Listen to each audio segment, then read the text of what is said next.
Focus है कि जितने मुल्क भर के सहाफ़ी हैं उनको गाइड करना, उनको सपोर्ट करना, उनके लिए वर्कशॉप का इंतजाम करना, उनके लिए प्रोग्राम कराना, ताकि उनके वर्क में प्रोफेशनलिज्म आए, बेहतरी आए और वो मुल्क के अच्छे जर्नलिस्ट बने। इसके अलावा हम लोग का बुनियादी मकसद है कि ये भी शामिल है कि जो नए स्टूडेंट्स हैं या जो नए लोग हैं जर्नलिज्म में आना चाह रहे हैं, यूनिवर्सिटीज़ में पढ़ रहे हैं, कहीं भी तालीम हासिल कर रहे हैं, डिप्लोमा कर रहे हैं, तो उन सब के लिए वर्कशॉप कराना, उन सबको सपोर्ट करना उनसे। तो हमारा मकसद है कि उन सबको बताना कि हज़ारों की तादाद में मुस्लिम नौजवान मुल्क के मुख्तलिफ हिस्सों में काम कर रहे हैं। मुसलमानों की जो खबरें आगे बढ़ती है तो यही लोग छोटी छोटी जगहों से इसको रिपोर्ट करते हैं, उन पर FIR भी होती है, उनको पुलिस की तरफ से टॉर्चर का भी सामना करना पड़ता है। इसके बावजूद वो खबर बड़ी बनकर आती है। अब बंगाल के किसी गांव में किसी की मॉब लिंचिंग होती है तो क्या मिलर टाइम्स वहाँ रिपोर्ट करने नहीं जाता, जरूर पोस्ट वहाँ पर नहीं है या कोई भी बड़ा मीडिया हाउस नहीं है, बल्कि वही ये है कि जो हमारे बड़े बड़े लीडर्स हैं उन्हीं चैनलों पर भरोसा करते हैं। वो अपना मीडिया हाउस बनाना नहीं चाहते हैं, वो इंडिया TV के प्लेटफॉर्म पर जाना पसंद करते हैं, इंडिया TV में जाना पसंद करते हैं, आज तक के चैनल पर जाना पसंद करते हैं, लेकिन अपने जो उनके मीडिया हाउसेज है वहाँ आना पसंद नहीं करते। और वो जो जितने चैनल्स हैं वो ये तो दिखाएंगे कि जमीयत उलमा हिंद ने हिंदुओं के दरमियान इस तरह नफरत फैलाने का काम किया, लेकिन वो कभी नहीं दिखाएंगे कि जमीयत इस तरह की दूसरी तंजीमों ने हिंदुओं की भलाई के लिए उनके सपोर्ट में इतना बड़ा काम किया है। ये एक रियलिटी है, सच्चाई है। तो मिली तंजीमों को सबसे पहले मुझे लगता है केडर बनाने की जरूरत है, आवाम तक पहुंचने की जरूरत है। सिर्फ चंद फीसद जितनी मिली तंजीमें हैं ना, इनसे जुड़े हुए कितने लोग हैं? 1 से 2% लोग हैं, इसके अलावा बिल्कुल भी नहीं है। तो जो आवाम है उन तक पहुंचना जरूरी है, वहाँ तक के केडर बनाना जरूरी है, उनको ये मैसेज देना जरूरी है कि हम आपकी रहनुमाई करते हैं। अब all India Muslim personal law board को देख लीजिए, इतनी बड़ी तंजीम है। कल परसों उसकी वर्किंग कमेटी की मीटिंग हुई, इसकी तस्वीर सामने आई। 200 मिलियन भारत में मुसलमान है, 30 करोड़ की आबादी है, और 30 करोड़ की आबादी का फैसला करने वाला all India Muslim personal law board एक इदारा, उसके कितने कुल 200-250 मेंबर है, वर्किंग कमेटी में सिर्फ 50 मेंबर है। आपका इतना बड़ा ग्रुप, इतनी बड़ी मुसलमानों की आप आबादी का दावा करते हैं, उसमें आपके पास चंद लोग मेंबर्स हैं। तमाम शोबे से आपको लेना चाहिए, तमाम सेक्शन से लेना चाहिए, हर तबका की नुमाइंदगी होनी चाहिए। आप देखिए उसमें नदारत है। तो जब तक आप तमाम तबका को नुमाइंदगी नहीं देंगे, फिर कैसे मिल्लत की रहनुमाई की बातचीत करेंगे? मुसलमानों पर हमला होता रहेगा, मुसलमानों को मुख्तलिफ तरीके से सताया जाएगा, और इसका हल खुद मुसलमानों को निकालना होगा। मॉब लिंचिंग तो पिछले 10 सालों से जारी है। उससे पहले मुसलमानों को आज़ादी के बाद से लगातार भारत के मुसलमान टारगेट पर है, निशाने पर है, और मुसलमानों को कमजोर किया गया है। अंदाज अलग अलग रहा, क्योंकि फसाद के नाम पर आज़ादी के बाद फसादात का सिलसिला शुरू हुआ। पूरे मुल्क में मुसलमानों को मारा गया, मुसलमानों की लाशों से पूरा का पूरा गांव भरा हुआ था। उसके बाद का दौर आता है, फिर मुसलमानों पर हमले होते हैं। भागलपुर फसाद हुआ, जमशेदपुर का फसाद हुआ, बाबरी मस्जिद का हुआ तो उस मौका पर फसाद हुआ, या कहीं खुद प्रशासन जैसे मेरठ के हाशिमपुरा में या मलियाना में CRPF ने, पुलिस ने या हुकूमत के सिस्टम ने जाकर के मुसलमानों को गिरफ्तार किया और सबको गोलियां मार दी। उसमें से 2-3 लोग अगर जिंदा नहीं बच पाते तो पता भी नहीं चलता। और उन दिनों कांग्रेस की सरकार थी, पार्टी, इनके बड़े बड़े नेता जहर उगलते हैं ताकि हिंदुओं में मैसेज जाए कि मुसलमान बिल्कुल भी बीजेपी के साथ नहीं है। लेकिन जो रिजल्ट आया तो उस रिजल्ट ने वाज़ेह कर दिया और साबित कर दिया कि देश में जो 15% मुसलमानों की आबादी है, आप उसको माइनस नहीं कर सकते, उसके बगैर आप चुनाव नहीं जीत सकते थे।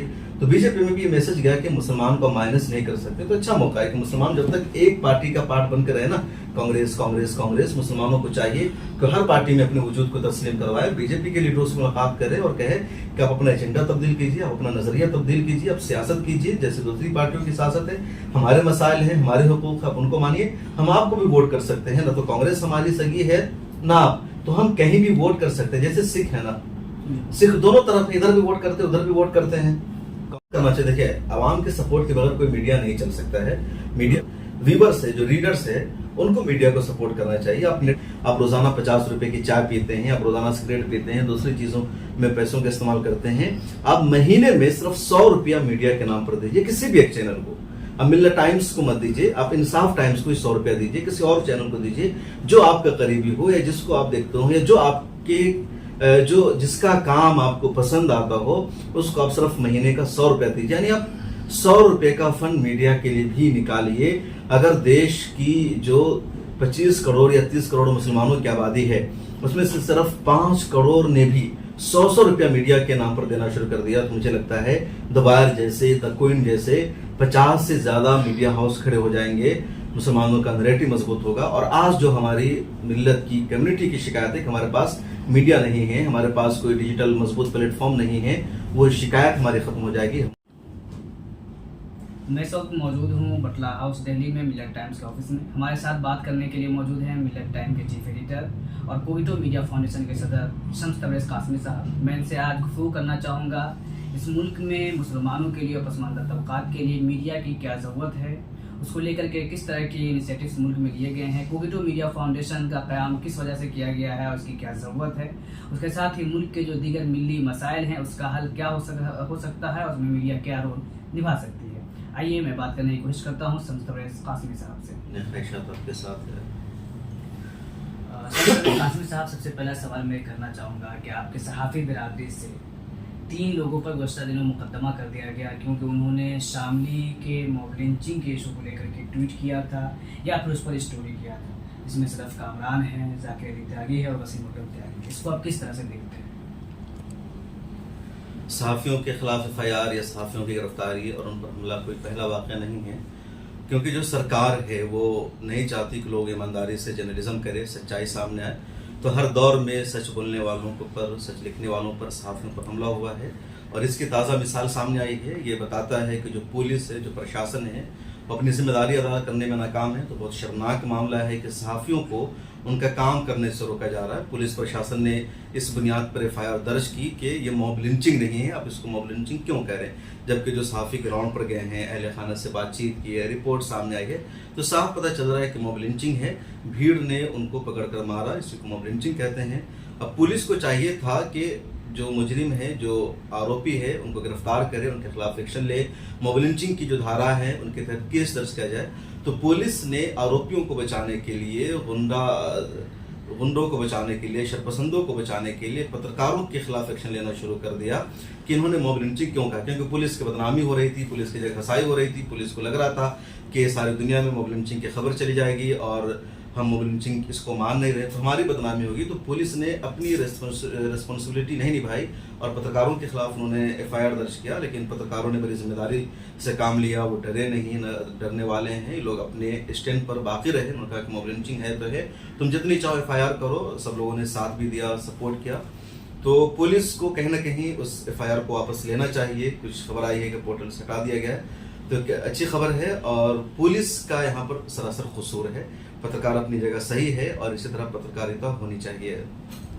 इस सिलसिले में उत्तर प्रदेश हुकूमत को या उत्तर प्रदेश इंतज़ामिया को आप लोगों की तरफ से क्या पैगाम रहा, क्या कोशिश आप लोगों ने भी किया इस सिलसिले में कि उत्तर प्रदेश पुलिस इस एफआईआर को वापस ले? देखिए, हम लोगों ने पूरी कोशिश की है। आपको मालूम है सैफ के मिलत टाइम्स इस तरह के जितने इदारे हैं, खासतौर पर लगातार इसके ज़रिए हम आवाज़ उठाते हैं जहाँ कहीं भी किसी पर हमला होता है, किसी की फायर होती है।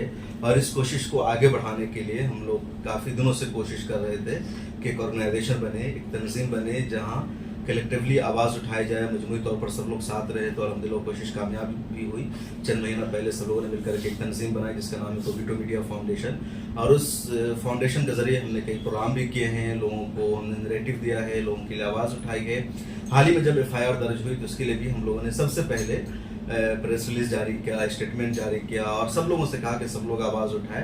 प्रेस क्लब ऑफ इंडिया से भी हमने गुजारिश की, क्योंकि press club of India press club of India में सहाफ़ियों की सबसे पुरानी तंजीम है, सबसे बड़ी तंजीम है। प्रेस क्लब ऑफ इंडिया की आवाज़ सुनी जाती है। तो हमने प्रेस क्लब ऑफ इंडिया से भी गुजारिश की कि आप भी आवाज़ उठाइए, आप भी इसको कंडम कीजिए। चुनांचे प्रेस क्लब ऑफ इंडिया ने भी बाज़ाब्ता प्रेस रिलीज जारी किया। इसके अलावा डीजे पब जैसे ऑर्गेनाइजेशन से भी हमने रिक्वेस्ट की, उन्होंने भी इस बात को माना। दूसरे लोगों ने भी उनसे गुजारिश की खुद, और कोविटो केस में सबसे अहम किरदार रहा, क्योंकि कोविटो ने जितने लोगों पर एफआईआर दर्ज हुई है या जिनके साथ वहाँ भेदभाव किया गया, जैसे मीर फैसल वहाँ ग्राउंड पर रिपोर्ट करने गए थे, मीर फैसल को पुलिस वहाँ टॉर्चर कर रही थी, पुलिस कह रही थी तुम क्यों आए हो, किसकी परमिशन से ले आए हो, थाना चलो। तो मीर फैसल वहाँ पर डटे रहे, क्योंकि मीर फैसल वाहिद शख्स है जो इस पूरे मामले में ग्राउंड पर गए थे, रिपोर्ट करके हैं और लोगों ने तो ट्वीट किया है। मीर फैसल का कंट्रीब्यूशन मुझे लगता है सबसे ज़्यादा है, उन्होंने पूरी जिम्मेदारी निभाई, उनकी वजह से पूरी सच्चाई सामने आई। अब ज़रूर पोस्ट पर सबसे पहले खबर भी आई थी, तो हम लोग उनके साथ खड़े हैं। इसी तरह जाकिर अली त्यागी, वसीम अकरम या 2-3 और नौजवान हैं, उनके ऊपर पहले दिन एफआईआर दर्ज हुई, उन सबके साथ खड़े हैं। कोविटो मीडिया फाउंडेशन ने उनका साथ दिया, ज़रूरत पड़ेगी तो हम उनको लीगल सपोर्ट भी करेंगे। हम कोविटो मीडिया फाउंडेशन की जो लीगल टीम है उस पर हम काम कर रहे हैं, जो कभी ऑर्गेनाइजेशन शुरू हुई है, तो हम इन लोगों को लीगल सपोर्ट भी देंगे। इसी तरह सदफ कामरान हैं, उनका अच्छा काम है, बिहार के मधुबनी में रहकर काम करते हैं। उनके वालिद साहब सीनियर जर्नलिस्ट है जनाब शाहिद कामरान साहब, तो इन लोगों ने भी इस पूरे मामले को ब्रेक किया, वीडियोस बनाई, और पुलिस की तरफ से फायर होने का मतलब है कि आपकी रिपोर्ट अच्छी है, आपकी रिपोर्ट का असर हो रहा है। तो पुलिस अगर किसी पर FIR दर्ज करती है तो आपको डरना नहीं चाहिए, खौफजदा नहीं होना चाहिए, बल्कि ये समझना चाहिए कि आपका जो मकसद है उसमें आप कामयाब हो गए हैं। क्योंकि इस तरह के मामलों में सारे सहाफ़ी का मकसद ही होता है कि हमारी जो रिपोर्ट है उसका प्रशासन पर असर पड़े, प्रशासन उसको नोटिस ले। पुलिस ने उसको मॉब लिंचिंग नहीं कहा तो पुलिस उसको मॉब लिंचिंग माने, क्योंकि मीडिया एविडेंस देती है, सबूत दिखाती है, अहले खाने से बातचीत करती है। तो सदफ कामरान या उनके चैनल हिंदुस्तानी मीडिया ने जो कुछ काम किया बड़ा अच्छा काम था, उन पर हमें फ़ख्र है, उनको भी अपने आप पर फ़ख्र होना चाहिए। और सब लोग उनके साथ खड़े हैं। अगर किसी तरह की लीगल सपोर्ट की ज़रूरत पड़ेगी, वकील होना चाहिए, तो हम लोग सपोर्ट करेंगे। कोकीटो मीडिया फाउंडेशन ने खुद इस पूरे मामले को आगे बढ़ाया, आवाज़ उठाई, प्रेस रिलीज जारी किया बाज़ाब्ता। तो जितने लोग, इससे पहले भी जिन लोगों पर FIR दर्ज हुई, इससे पहले बोलता हिंदुस्तान नाम का यूट्यूब चैनल है वो डिलीट हो गया था, उसके लिए भी कोकीटो मीडिया फाउंडेशन ने आवाज़ उठाई। खुद मैंने ट्वीट किया, कोकीटो की तरफ से भी मैंने ट्वीट किया, मैंने बातचीत भी की अपनी सतह पर लोगों से, और कोशिश की कि चैनल वापस आ जाए। फिर दूसरे मीडिया हाउसेज ने या दूसरे लोगों ने भी आवाज़ उठाई, साथ दिया, सपोर्ट किया, तो फिर सब लोगों का समर्थन मिला, बाद में उनका चैनल भी वापस आ गया। तो ये होती है कि अगर किसी के ऊपर कोई जुल्म होता है, किसी के ऊपर अत्याचार होता है, तो आप सबको मिलकर आवाज़ उठानी चाहिए, तो उसका असर होता है, कहीं ना कहीं फ़ायदा दिखता है, और सरकार को, प्रशासन को अपना फैसला वापस लेना पड़ता है। एक और क्या है कि ख़ासतौर पर क्या है कि जब किसी मुसलमान के साथ कोई मसला होता है, किसी मुसलमान के साथ कोई ज़्यादती होती है, उन पर कोई अत्याचार होता है, तो जो बड़े जर्नलिस्ट हैं, बड़े मीडिया हाउसेज हैं, उनकी खबरों को कवर नहीं करते, बड़े पॉलिटिशियन हैं, वो स्पेस नहीं देते। लेकिन जब हम जैसे लोग उस पर आवाज़ उठाते हैं, उसको इशू बनाते हैं, उनके सपोर्ट में ट्वीट करते हैं, तो फिर धीरे धीरे बात आगे बढ़ती है। जो बड़े जर्नलिस्ट हैं वो भी आवाज़ उठाते हैं, वो भी सपोर्ट करते हैं, फिर उसका दूर तक असर जाता है। जैसे बोलता हिंदुस्तान है, हसीन रहमानी का वो चैनल है, और उसका अच्छा काम है अपनी जगह। तो शुरू में जब हम सब लोगों ने आवाज़ उठाई, सपोर्ट किया, फिर बड़े बड़े लोग आए, रविश कुमार, अभिषार शर्मा, अजीत अंजुम, इन लोगों ने आवाज़ उठाई, कांग्रेस ने भी उनको स्पेस दिया, आवाज़ उठाई, इस तरह उनका चैनल वापस हुआ, असर होता है। खुद ये वसीम अकरम, जाकिर वगैरह का पूरा मामला था। तो इस पूरे मामले में भी शुरू में जो मुसलमान एक्टिविस्ट हैं, जर्नलिस्ट हैं, इन लोगों ने आवाज़ उठाई। जब आवाज़ आगे तक पहुंची तो जो बड़े बड़े जर्नलिस्ट हैं उन सब ने भी ट्वीट किया, बड़े बड़े मीडिया हाउसेज ने ट्वीट किया, इंटरनेशनल मीडिया हाउसेज में खबर आती है, उसके अलावा बड़े बड़े इदारों ने इस पर वो बयान जारी किया। रविश कुमार ने भी मेरे ख्याल में वीडियो बनाई, सदफ कामरान का भी उन्होंने तफसील से जिक्र किया। तो ये होता है कि जो हमारी छोटी कोशिश है उसको छोटा नहीं समझना चाहिए, बल्कि हमें काम करना चाहिए, और जब हमारा काम सामने आएगा तो इससे दूसरों पर असर होगा और वो भी काम करेंगे, वो भी आपके लिए आवाज़ उठाएंगे। तो एक अच्छी कोशिश है, हम इनके साथ खड़े हैं। कोकीटो मीडिया फाउंडेशन का मकसद यही है कि जर्नलिज्म पर जो अटैक हो रहा है, जो हमला हो रहा है, उसको रोका जाए। जर्नलिस्ट के साथ हम खड़े रहें। पूरे मुल्क में कहीं भी किसी के साथ कोई मामला आता है तो उनको डरने की ज़रूरत नहीं है। कोकीटो मीडिया फाउंडेशन आपको हर तरह का सपोर्ट देगा। अभी आपने मीर फैसल का तस्करा किया। मीर फैसल पे इससे पहले भी कई मतवा कार्रवाई हो चुकी है। जब वो नालंदा से आ रहे थे स्टोरी करके, उनको नोटिस भेजा गया, उन पर अटैक भी हुए हैं, क्योंकि हेड क्राइम्स के मसाइल में सबसे ज़्यादा स्टोरीज करने वाले सिर्फ मीर फैसल हैं। उसके अलावा सिद्दीक कप्पन का मामला हमारे सामने रहा कि जब वो हाथरस गए रिपोर्टिंग करने को, उनको अरेस्ट कर लिया गया और उन पर इल्ज़ाम मुख्तलिफ भी लगाए गए। कुछ दिन पहले पॉलिटिक्स के पत्रकार भी अटैक हुआ है। तो ये लगातार जो अटैक हो रहे हैं, इसको लेकर आप लोगों ने कोकीटो का क्याम किया, लेकिन सवाल ये है कि क्या सिर्फ इशूज़ को लेकर के या FIR वगैरह को लेकर आवाज़ उठाने के लिए और लीगल लड़ाई लड़ने के लिए आपने ऑर्गेनाइजेशन बनाया है, या और भी मकासद कोकीटो के इसके तहत हैं? जब कोई भी तंजीम बनती है, ऑर्गेनाइजेशन बनती है, तो उसके बहुत सारे मकासद होते हैं। पहला कोकीटो का मकसद क्या है कि हिंदुस्तान में जो डिजिटल मीडिया हाउसेज हैं या डिजिटल आउटलेट है, तो उसके लिए बाज़ाब्ता रजिस्ट्रेशन का कोई कानून मौजूद नहीं है। तो मिनिस्ट्री की तरफ से कहा गया, जो इंफॉर्मेशन एंड ब्रॉडकास्टिंग मिनिस्ट्री है, कि आप सेल्फ रेगुलेटरी निज़ाम बनाइए, अपनी एक ऑर्गेनाइजेशन बनाइए जिसका एक सिस्टम है, उस फ्रेमवर्क में आपकी ऑर्गेनाइजेशन आनी चाहिए, और जो मीडिया हाउस, जो आउटलेट उस ऑर्गेनाइजेशन की मेंबरशिप लेकर रहेंगे, उनको माना जाएगा कि जर्नलिज्म कर रहे हैं, अच्छा काम कर रहे हैं, तो उनको अनरजिस्टर्ड नहीं समझा जाएगा, या उनको ऐसा नहीं कि कहीं पर जर्नलिज्म करने से या रिपोर्टिंग करने से रोका जाएगा। तो बुनियादी मकसद तो है सेल्फ रेगुलेटरी निज़ाम बनाना। कुछ ऑर्गेनाइजेशन बनी हुई है, उसमें से DigiPub भी है, मिलर टाइम्स भी DigiPub का मेंबर है, और भी ऑर्गेनाइजेशन मेंबर है। तो एक जो पहला हम लोग का मकसद है सेल्फ रेगुलेटरी निज़ाम बनाना। दूसरा हम लोग का मकसद है कि मुल्क भर में जितने लोग काम कर रहे हैं उनके साथ कहीं कोई ज़्यादती होती है, कुछ होता है, तो उनको लीगल सपोर्ट फराहम करना, उनको लीगल एड देना। तीसरा हम लोग का जो बुनियादी मकसद है कि जितने लोग मीडिया के मैदान में काम कर रहे हैं, ख़ासतौर पर डिजिटल मीडिया में या यूट्यूब पर, तो उनमें बहुत तादाद उन लोगों की है जिन्होंने कोई कोर्स नहीं किया है, कोई तालीम हासिल नहीं की, किसी बड़े मीडिया हाउस में उन्होंने काम नहीं किया है, अपने जज्बा और जुनून की वजह से वो आकर जर्नलिज्म कर रहे हैं या यूट्यूबर्स बने हैं। तो उन लोगों को हमें एक तरह से गाइडेंस देना, उनकी तरबियत करना, उनके लिए वर्कशॉप का इंतजाम करना, उनको बताना कि कैसे आप प्रोफेशनल जर्नलिस्ट बन सकते हैं, कैसे प्रोफेशनल आप वीडियोस को शूट कर सकते हैं, एडिटिंग कर सकते हैं, न्यूज़ कवर कर सकते हैं, न्यूज़ का सेंस क्या होगा वो उनको बताना। तो ये हम लोग का एक फोकस है कि जितने मुल्क भर के सहाफ़ी हैं उनको गाइड करना, उनको सपोर्ट करना, उनके लिए वर्कशॉप का इंतजाम करना, उनके लिए प्रोग्राम कराना, ताकि उनके वर्क में प्रोफेशनलिज्म आए, बेहतरी आए और वो मुल्क के अच्छे जर्नलिस्ट बने।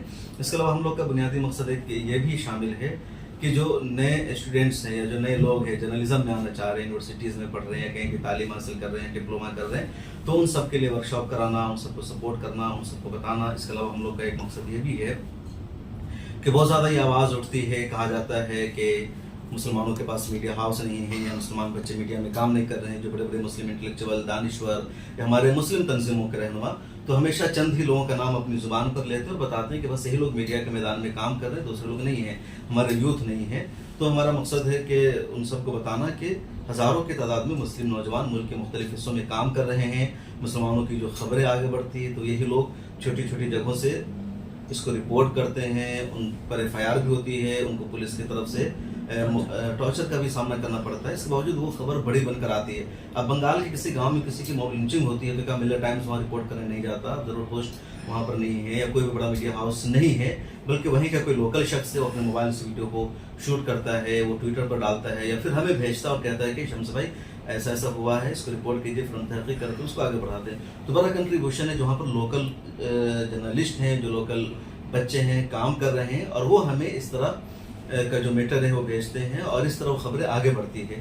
तो इस तरह ग्राउंड पर छोटी छोटी जगहों पर, ब्लॉक में, ज़िला में, कस्बों में जो जर्नलिस्ट मौजूद है उन सब को आपस में जोड़ना, उनको सपोर्ट करना, उनको मोटिवेट करना, उनको आगे बढ़ाना हम सब की बुनियादी जिम्मेदारी है। इसके अलावा मीडिया एडवोकेसी भी हम लोग का बुनियादी मकसद है। मुसलमानों में मीडिया को लेकर के कोई ज़्यादा बेदारी नहीं है या मीडिया को मुसलमानों ने सीरियस ही कभी नहीं लिया। हालांकि मीडिया आज के दौर की सबसे बड़ी ताकत है। पूरी दुनिया का जो निज़ाम है उसको मीडिया डील कर रहा है। मीडिया दिन को रात, रात को दिन कह रहा है। खुद हिंदुस्तान में जो आज इस्लामोफोबिया है या बीजेपी अपने एजेंडा में कामयाब हो रही है, RSS इतना आगे बढ़ रहा है, इस्लाम के खिलाफ जो नफरतें बढ़ रही है, मुसलमानों के खिलाफ जो दिन रात प्रोपेगेंडा किया जा रहा है, तो उसमें कलीदी रोल मीडिया का है। क्योंकि मीडिया तारीख को गलत अंदाज से पेश कर रहा है, इस्लामी तालीमात को गलत अंदाज से पेश कर रहा है। तो उसको काउंटर करने के लिए किताब लिखने से काम नहीं होगा या घर में बैठकर या मीटिंग करने से, प्रोग्राम करने से काम नहीं होगा, बल्कि मीडिया का सहारा लेना पड़ेगा। आप एक जलसा करेंगे, 1 लाख लोगों को बुला लेंगे 1 करोड़ रुपया खर्च करके, तो उसका फायदा 1 लाख लोगों तक भी नहीं पहुंचेगा। लेकिन वही अगर 1 करोड़ रुपया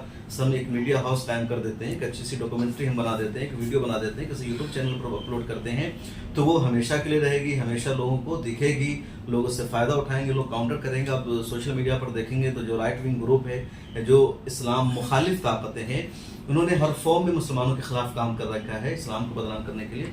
तो ये हमारा मकसद है कोविटो के जरिए मीडिया एडवोकेसी, लोगों को बताना, मुसलमानों को समझाना, मुस्लिम बिजनेसमैन, इंटेलेक्चुअल, दानिश्वर, उलमा, लीडर्स को समझाना कि मीडिया आपकी सबसे बड़ी ज़रूरत है, आपकी सबसे बड़ी ताकत है। अगर आप हिंदुस्तान में इज्जत के साथ रहना चाहते हैं, वक़ार के साथ जीना चाहते हैं, सियासी, समाजी, तालीमी किसी भी शोबे में आप अपनी तरक्की चाहते हैं, तो आपको मीडिया पर फोकस करना पड़ेगा, मीडिया का सहारा लेना पड़ेगा। मीडिया आपकी ज़रूरत है और मीडिया आपका अपना होना चाहिए। जो दूसरे लोग हैं, जो बड़े बड़े टीवी चैनलों को छोड़कर अपना यूट्यूब चैनल चला रहे हैं, वो आपके मुद्दों पर काम नहीं करेंगे, वो अपनी TRP के लिए काम करेंगे। उसमें से कुछ लोग हैं जो रोजाना सरकार गिराने का काम कर रहे हैं कि आज बीजेपी की सरकार गिर जाएगी, NDA की सरकार गिर जाएगी, TDP अलग हो रही है, JDU अलग हो रहा है। हालांकि कुछ भी नहीं, 5 साल तक ये लोग साथ रहने वाले हैं, सबको पता है। लेकिन दिन रात ये लोग थंबनेल लगाते हैं और मुसलमानों को भड़काने का काम करते हैं या मुसलमानों के दिलों में नफरत पैदा करने का काम करते हैं। तो ये आपके मसाइल का हल करने वाले नहीं है। आपको ऐसे मीडिया हाउस खड़े करने पड़ेंगे जो आपके मसलों पर बात कर सके, आपके मुद्दों पर बात कर सके, आपको बता सके कि आपके इश्यूज क्या है, आपके मसाइल क्या है। ये जो अब तक बड़े बड़े पत्रकार जर्नलिज्म कर रहे हैं, मुसलमानों के मुद्दों को उठाने का काम करते हैं, वो दरअसल मुसलमानों के मुद्दों को उठाने का काम नहीं करते। वो एक पॉलिटिकल पार्टी के खिलाफ न्यूज़ बनाते हैं और दूसरी पॉलिटिकल पार्टी को वो सपोर्ट फराहम करते हैं। वो मुसलमानों को डराते हैं कि आपके पास कांग्रेस के अलावा या RJD के अलावा कोई ऑप्शन ही नहीं है, ये नहीं रहेगी, आपका कत्ल हो जाएगा, आपके पास जिंदगी गुजारने का कोई ऑप्शन नहीं होगा। तो ये बताना बहुत ज़रूरी है कि आपके पास ऐसे मीडिया हाउस हो जो आपके मुद्दों को उठा सके, उनके पास सेंस हो। तो तो ये हम लोग का एक बुनियादी मकसद है एडवोकेसी करना। इसके अलावा और भी जितने मीडिया हाउसेज है उन सबको आपस में जोड़ना, मुत्तहिद रखना, उनको फंड कैसे मिल सकता है, कैसे उनकी ज़रूरतें पूरी हो सकती है, उनके लिए रिक्वायरमेंट क्या है। तो ये मोटे मोटे हम लोगों के अगराज़ व मकासिद है जिसके तहत कोविटो मीडिया फाउंडेशन को कायम किया गया है। आपने अभी इस्लामोफोबिया की बात किया कि किस तरीके से सोशल मीडिया के ज़रिए से, मीडिया के ज़रिए से इस मुल्क में आरएसएस ने या भाजपा और संघ परिवार के लोगों ने नफरत पैदा किया मुसलमानों के खिलाफ। इसका मुकाबला भी कहीं ना कहीं मीडिया के ज़रिए हो सकता है। तो सवाल ये है, क्या सिर्फ इशूज़ को रेस कर लेने से मसाइल हल हो जाएंगे, नफरत ख़त्म हो जाएगी, या मुकम्मल नैरेटिव आरएसएस की तरफ से एंटी मुस्लिम दिया जाता है, मुसलमानों के खिलाफ जो डिस्कोर्सेज दिए जाते हैं उसका एक मुनज़्ज़म तरीके से मुकाबला होना चाहिए, मीडिया के ज़रिए से काउंटर नैरेटिव होना चाहिए?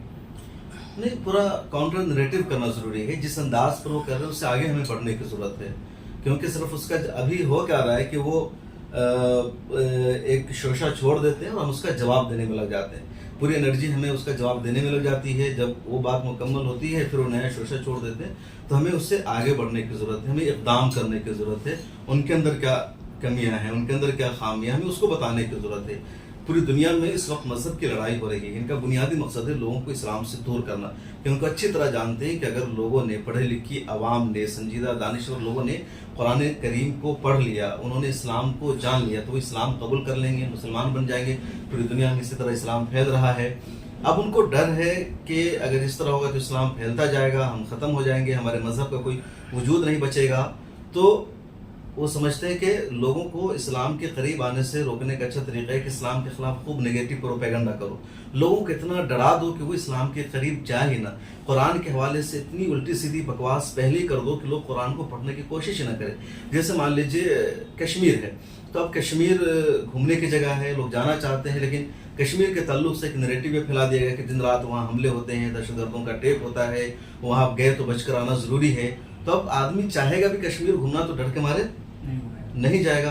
तो वैसा ही लोगों ने क्या कर दिया कि इस्लाम के ताल्लुक से इतना प्रोपेगेंडा कर दो, इतनी नफरत फैला दो कि लोग कुरान को पढ़े ना। पहले सुन के जानकारी, कुरान में तो ये कहा गया कि काफिरों को मारो, मुशरिकों को मारो, लोगों को मारो, वहाँ औरतों की कोई हैसियत नहीं है, ह्यूमन राइट्स नहीं है, इकोनॉमिक पर वहाँ बातचीत नहीं की गई है, वहाँ दुनिया के मसाइल पर तस्करा नहीं किया गया, ऐसी एक किताब है। तो लोग, लेकिन जो लोग पढ़ते हैं, जितना कुरान के खिलाफ झूठा प्रोपेगेंडा किया जाता है, कुछ लोगों को लगता है कि अगर इतना कहा जा रहा है कुरान के बारे में तो चलो पढ़ के देख लेते हैं क्या। जब वो पढ़ते हैं आशिक कुरान हो जाते हैं, गर्विद इस्लाम हो जाते हैं, कबूल कर लेते हैं इस्लाम को। तो इनका बुनियादी मकसद यही है कि इस्लामी किताबों से लोगों को दूर करना। तो इस वक्त उम्मत मुस्लिमा का जो दानिश्वर तबका है, जो हमारा थिंक टैंक ग्रुप है, जो हमारी ऑर्गेनाइजेशन है, उनको एक तो जवाब देना ज़रूरी है, दूसरा इनको इससे आगे बढ़कर इस्लाम की खूबियाँ बताना ज़रूरी है, कंपैरेटिव करके दिखाना ज़रूरी है कि एक तरफ इस्लाम है, एक तरफ हिंदुत्व है, एक तरफ क्रिश्चियन है, एक तरफ दूसरे धर्म है, और क्या फ़र्क है। एक मसला है, अगर औरत की बात है तो औरत को इस्लाम में क्या इज्जत दी गई है, हिंदुत्व में औरत के क्या राइट्स है, दूसरे धर्मों में इस्लाम की क्या राइट है, यूरोप में औरत की क्या हैसियत रही है। तो एक एक पॉइंट को आउट करना और बताना ज़रूरी है, तभी हम आगे जाएंगे और उनका जो मकसद और एजेंडा है वो नाकाम होगा, और इस्लाम के हवाले से जो नेगेटिव प्रोपेगेंडा है वो ख़त्म होगा। इसके अलावा हमें बताना पड़ेगा कि हिंदुइज्म में औरतों की क्या हैसियत रही है, ब्राह्मणवाद में औरतों को किस तरह देखा गया है, यूरोप में औरतों को किस तरह सताया गया है, और इस्लाम में औरतों को लेकर जो कहा गया उसके पीछे का एजेंडा क्या है, उसमें औरतों की कितनी भलाई है, खैर खाई है। तो सब जब तक तफसील से हम नहीं बताएंगे और आगे बढ़कर नहीं बताएंगे, एक मैंने एग्जाम्पल दिया औरत को लेकर के जो सारे इशूज़ है, तभी जो नैरेटिव है वो आगे बढ़ेगा, उनका नैरेटिव काउंटर होगा। मिली क़यादत की तरफ से हमेशा ये कहा जाता है कि मुसलमानों को चाहिए कि मुल्क के जो दूसरे तबक़ात हैं, हिंदू कम्युनिटी है, सिख और ईसाई कम्युनिटी, उनसे रिश्ते बनाए, उनके बीच अपनी नफरत को ख़त्म करे, उनके बीच इस्लाम का सही चेहरा पेश करे। लेकिन देखा यह जाता है कि मुसलमानों के खिदमात भी बहुत होते हैं, मुस्लिम तंजीमें, NGOs, छोटे छोटे शहरों में मौजूद एक्टिविस्ट भी बहुत ज़्यादा खिदमत अंजाम देते हैं, मगर वो चीज़ें आवाम के सामने नहीं आ पाती है, प्रोपेगेट नहीं हो पाती है चीज़ें। इसी तरीके से मिली जमातें में मिली इशूज़ के ऊपर, चाहे तिब्बत तलाक का मसला आया, यूनिफॉर्म सिविल कोड का इशू, इसको लेकर के मजबूती से लड़ना चाहते हैं, लेकिन दूसरी तरफ जो प्रोपेगेंडा मीडिया में हो रहा है उसका जवाब देने में वो नाकाम है। इसके लिए कोई कोशिश भी उनकी तरफ से नज़र नहीं आती है। इस बारे में आप मिली जमातों को क्या पैगाम देना चाहेंगे? देखिए, मिली जमातों ने अपने आप को बहुत महदूद कर लिया है। जो ज़माने का मिजाज है उससे हम आहंग नहीं मिली तंजीमें, और तमाम मिली तंजीमों का जो इस वक्त मकसद है अपने दफ्तर को बचा कर रखना, अपने आप को बचा करके रखना, कुर्बानी देने का मिजाज और जज्बा नहीं रह गया है। मीडिया सबसे बड़ी ताकत और ज़रूरत है। मीडिया पर बिल्कुल भी फोकस नहीं। मिली तंजीमों का जो काम है कि दूसरों से इश्तराक करना, इत्तेहाद करना, उनके दरमियान काम करना, उनको जोड़ने की कोशिश करना, उस कामों की तशहीर नहीं हो पाती क्योंकि आपके पास मीडिया नहीं है। मीडिया आपकी नेगेटिव खबरों को तो दिखाएगा, पॉजिटिव खबरों को मीडिया कभी नहीं दिखाने वाला है। लेकिन अलमिया ये है कि जो हमारे बड़े बड़े लीडर्स हैं उन्हीं चैनलों पर भरोसा करते हैं। वो अपना मीडिया हाउस बनाना नहीं चाहते हैं। वो इंडिया टीवी के प्लेटफॉर्म पर जाना पसंद करते हैं, इंडिया टीवी में जाना पसंद करते हैं, आज तक के चैनल पर जाना पसंद करते हैं, लेकिन अपने जो उनके मीडिया हाउसेज है वहाँ आना पसंद नहीं करते। और वो जो जितने चैनल्स हैं वो ये तो दिखाएंगे कि जमीयत उलमा हिंद ने हिंदुओं के दरमियान इस तरह नफरत फैलाने का काम किया, लेकिन वो कभी नहीं दिखाएंगे कि जमीयत इस तरह की दूसरी तंजीमों ने हिंदुओं की भलाई के लिए उनके सपोर्ट में इतना बड़ा काम किया है। ये एक रियलिटी है, सच्चाई है। तो मिली तंजीमों को सबसे पहले मुझे लगता है केडर बनाने की जरूरत है, आवाम तक पहुंचने की जरूरत है। सिर्फ चंद फीसद जितनी मिली तंजीमें हैं ना, इनसे जुड़े हुए कितने लोग हैं? 1 से 2% लोग हैं, इसके अलावा बिल्कुल भी नहीं है। तो जो आवाम है उन तक पहुंचना जरूरी है, वहाँ तक के केडर बनाना जरूरी है, उनको ये मैसेज देना जरूरी है कि हम आपकी रहनुमाई करते हैं। अब all India Muslim personal law board को देख लीजिए, इतनी बड़ी तंजीम है। कल परसों उसकी वर्किंग कमेटी की मीटिंग हुई, इसकी तस्वीर सामने आई। 200 मिलियन भारत में मुसलमान है, 30 करोड़ की आबादी है, और 30 करोड़ की आबादी का फैसला करने वाला all India Muslim personal law board एक इदारा, उसके कितने कुल 200-250 मेंबर है। वर्किंग कमेटी में सिर्फ 50 मेंबर है। आपका इतना बड़ा ग्रुप, इतनी बड़ी मुसलमानों की आप आबादी का दावा करते हैं, उसमें आपके पास चंद लोग मेंबर्स हैं। तमाम शोबे से आपको लेना चाहिए, तमाम सेक्शन से लेना चाहिए, हर तबका की नुमाइंदगी होनी चाहिए। आप देखिए उसमें नदारत है। तो जब तक आप तमाम तबका को नुमाइंदगी नहीं देंगे, फिर कैसे मिल्लत की रहनुमाई की बातचीत करेंगे? तो मुझे लगता है कि मिली तंजीमों को अपना दायरा बढ़ाने की ज़रूरत है, वसत क़ल्बी की ज़रूरत है, उनको अपने निज़ाम में जमहूरियत लाने की ज़रूरत है। मिली तंजीमों का जो बड़ा हशर है वो ये ख़ानदानी इजारादारी। हर एक शख्स अब एक तंजीम पर कब्जा करके बैठा, उनको लगता है तंजीम हमारी है, हमारी नस्लें से चलती रहेगी और दूसरों को मौका नहीं देना, आगे नहीं बढ़ना है। तो ये जो चीज़ें हैं ये मिल्लत इस्लामिया के लिए सबसे ज़्यादा नुकसानदेह, और यही वजह है कि मिली तंजीमों पर मुसलमानों के 2% तबका का जो एतमाद था वो भी ख़त्म हो गया है।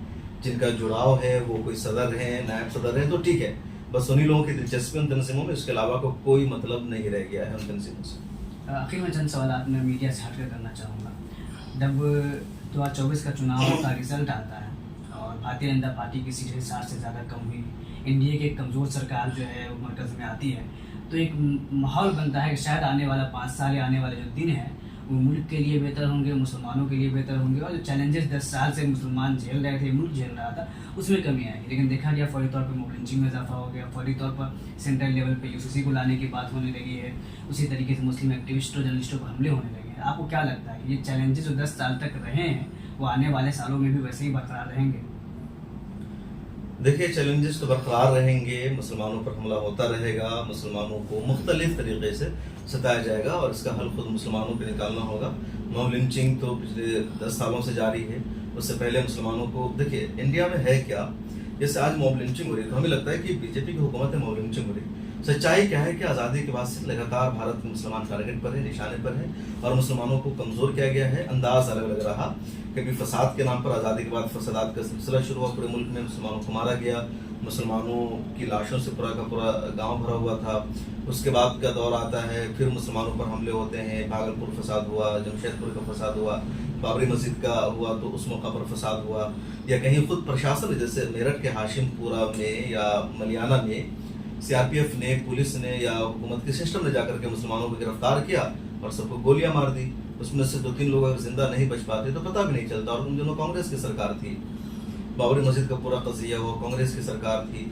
उसके बाद कांग्रेस की जब 2004 में हुकूमत बनती है तो एनआईए तश्कील दी गई और दहशतगर्दी के नाम पर देश भर से मुसलमानों को गिरफ्तार किया गया, मुसलमानों की एक इमेज बनाई गई कि मुसलमान मतलब दहशतगर्द। इंडियन मुजाहिदीन का इंडियन मुजाहिदीन की एक फर्जी तंजीम बनाई गई। इंडियन मुजाहिदीन का कोई वजूद नहीं, कोई दफ्तर नहीं, और हजारों लोगों को गिरफ्तार करके कहा गया ये इंडियन मुजाहिदीन का मेंबर है।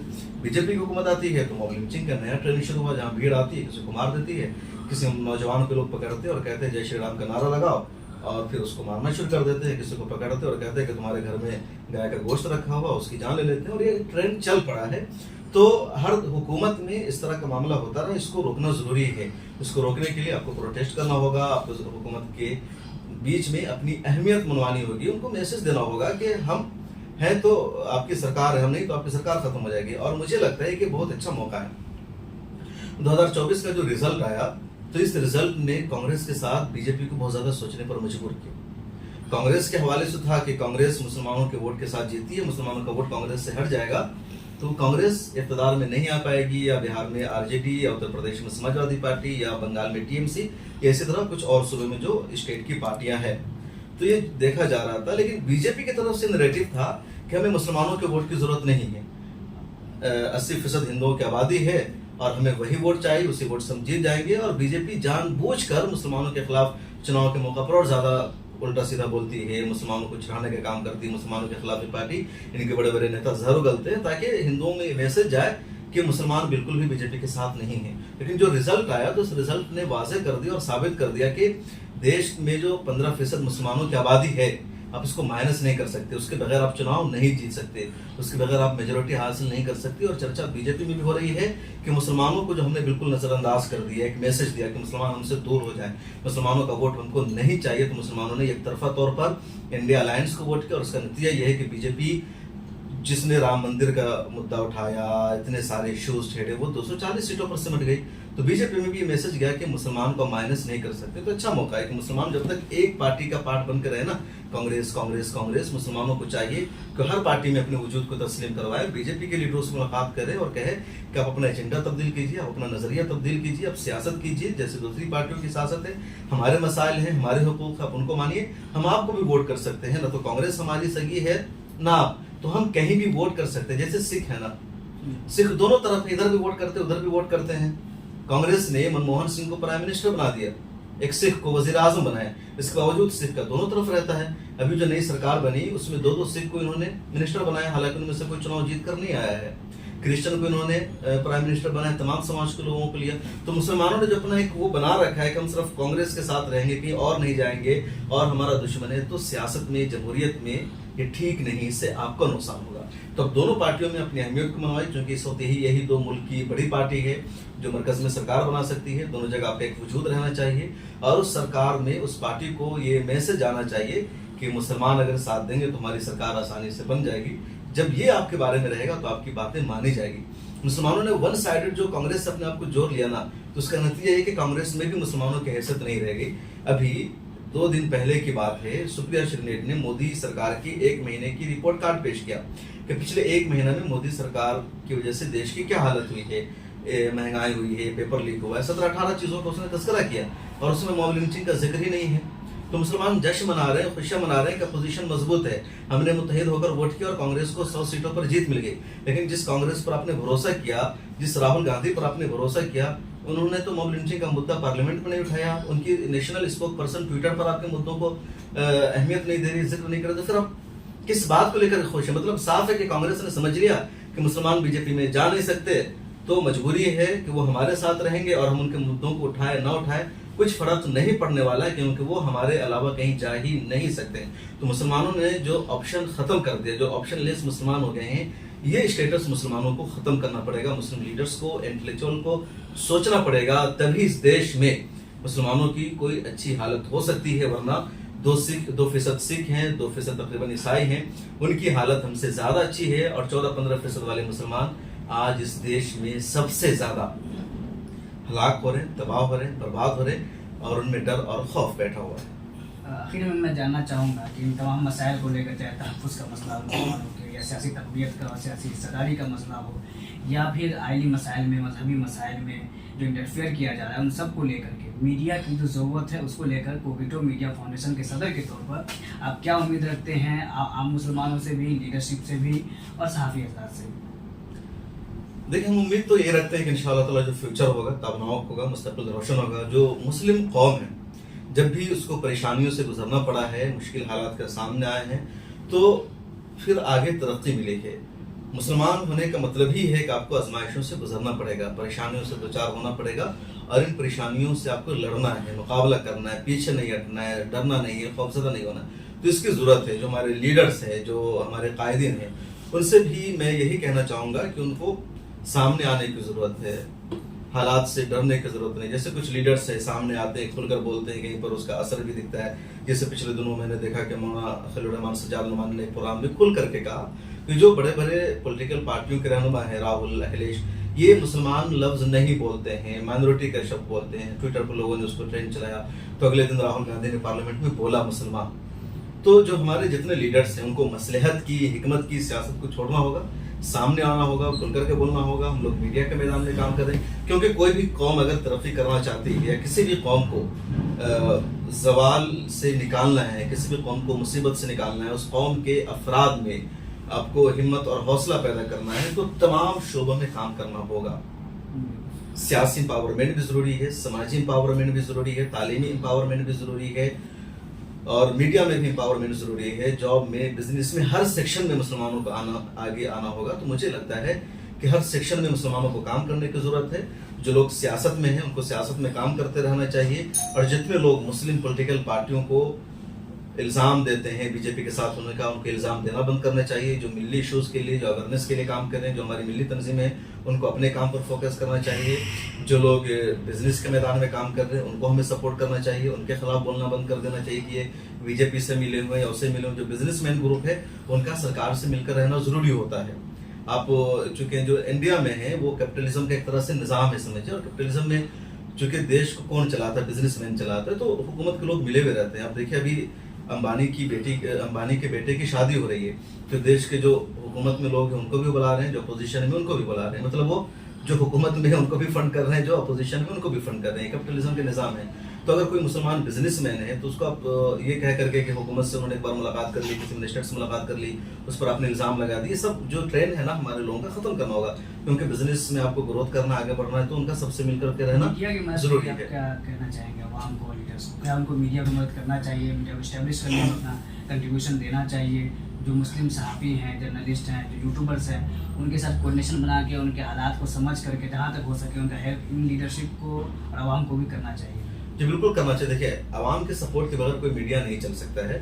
मीडिया को अगर बिजनेस का जरिया बनाया जाएगा, एडवर्टीजमेंट के सहारे मीडिया को चलाया जाएगा, तो फिर वो मीडिया नहीं रह जाएगा, वो किसी का माउथपीस बन जाएगा, किसी का तर्जमान बन जाएगा। तो जो व्यूवर्स है, जो रीडर्स है, उनको मीडिया को सपोर्ट करना चाहिए। आप नेटफ्लिक्स की सब्सक्रिप्शन लेते हैं 200 रुपये में, पहले तो बहुत महंगी उसकी सब्सक्रिप्शन थी, तो आप किसी यूट्यूब चैनल को भी महीने में 200 रुपये दे दीजिए। आप एक न्यूज़पेपर खरीद कर पढ़ते हैं, 200 रुपया या 500 रुपये महीने का खर्च करते हैं। आप एक डिजिटल आउटलेट को महीने में सिर्फ 100 रुपये दे दीजिए, 50 रुपये दे दीजिए।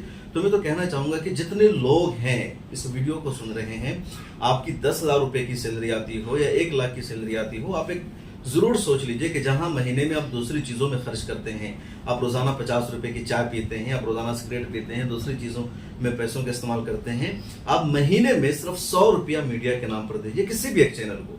अब मिल्ला टाइम्स को मत दीजिए, आप इंसाफ टाइम्स को 100 रुपया दीजिए, किसी और चैनल को दीजिए जो आपका करीबी हो या जिसको आप देखते हो या जो आपके जिसका काम आपको पसंद आता हो, उसको आप सिर्फ महीने का 100 रुपया दीजिए। यानी आप 100 रुपए का फंड मीडिया के लिए भी निकालिए।